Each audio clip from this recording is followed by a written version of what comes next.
Right now, as you watch this, your brain is running 3 filters. You didn't install them. You can't turn them off. And you have spent your entire life inside the version of reality they construct for you.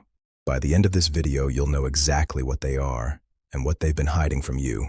Here's what nobody told you. The world you experience is not the world that exists. It's a curated version, filtered, edited, quietly censored by a system that decided, long before you were aware, what was worth showing you and what wasn't. 3 filters, 3 mechanisms, each one validated by decades of experimental psychology. And each one is running right now between you and reality. Filter 1. In 1999, 2 cognitive scientists ran an experiment that should have been simple. They asked volunteers to watch a video of people passing a basketball, count the passes. While the players moved, a person in a full gorilla costume walked into the middle of the screen, stopped, looked directly at the camera, beat their chest, and walked off. 9 seconds of screen time. Half of the volunteers never saw it. This is called inattentional blindness. When the brain commits to a task, it doesn't just focus. It actively deletes everything it has decided isn't relevant. Your visual cortex processes the gorilla. The information reaches your brain. But before it ever becomes a conscious experience, it is filtered out, erased. The gorilla was always there. You just weren't allowed to see it. And here's the uncomfortable part. You're doing it right now. As you watch this video, your brain is filtering out dozens of things in your environment it has decided don't matter. Sounds, movements, sensations, maybe even people. You think you're seeing the world. You're not. You're seeing what your attention was pointed at. Filter 2. A team of researchers in Sweden designed an experiment to test how well people know their own decisions. They showed volunteers 2 photographs, 2 faces, and asked a simple question. Which one is more attractive? The volunteer pointed. The researcher, using sleight of hand, swapped the photos and handed back the rejected face. Can you tell me why you chose this face? Over 70% never noticed the switch. And they explained their choice in confident, detailed, articulate reasoning. I liked her eyes. She has a warmer smile. She looks more intelligent.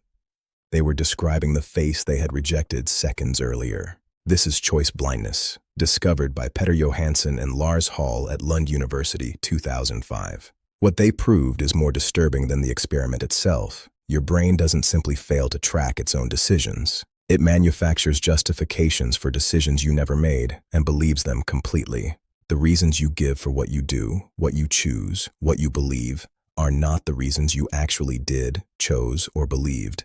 They are stories constructed after the fact, to maintain the illusion that you were in control. Right now, some of the convictions you hold most firmly about a relationship, about a job, about a person you trust, or a person you don't. You inherited the belief, and your brain constructed the reasons later. Filter 3, the most powerful one, the one almost no one escapes. In 1960, psychologist Peter Wason gave subjects a simple rule. He asked them to test it. Almost every subject only looked for evidence that would confirm the rule. Almost none looked for evidence that would break it. This is confirmation bias, and it is not a flaw, it is a feature. Your brain is not designed to find the truth. It is designed to protect what you already believe. When the world gives you evidence that supports your beliefs, full attention, full memory encoding, full emotional weight. When the world gives you evidence that contradicts those beliefs, silence. The information dissolves before it ever reaches awareness. And here's what changes everything. The stronger a belief feels, the more aggressively the filter runs. Certainty is not evidence that you're correct.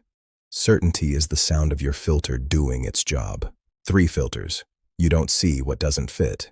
You construct reasons for choices you never made. You protect those reasons against any contradiction. This is not a flaw. This is the architecture of consciousness. The brain was never built to show you the world.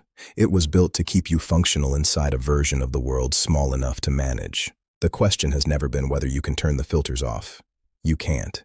The question is whether you can learn to notice them running. The full Trained to Miss It Shorts series is on the channel. If you want to keep learning to read what most people will spend their lives missing, subscribe. The series continues.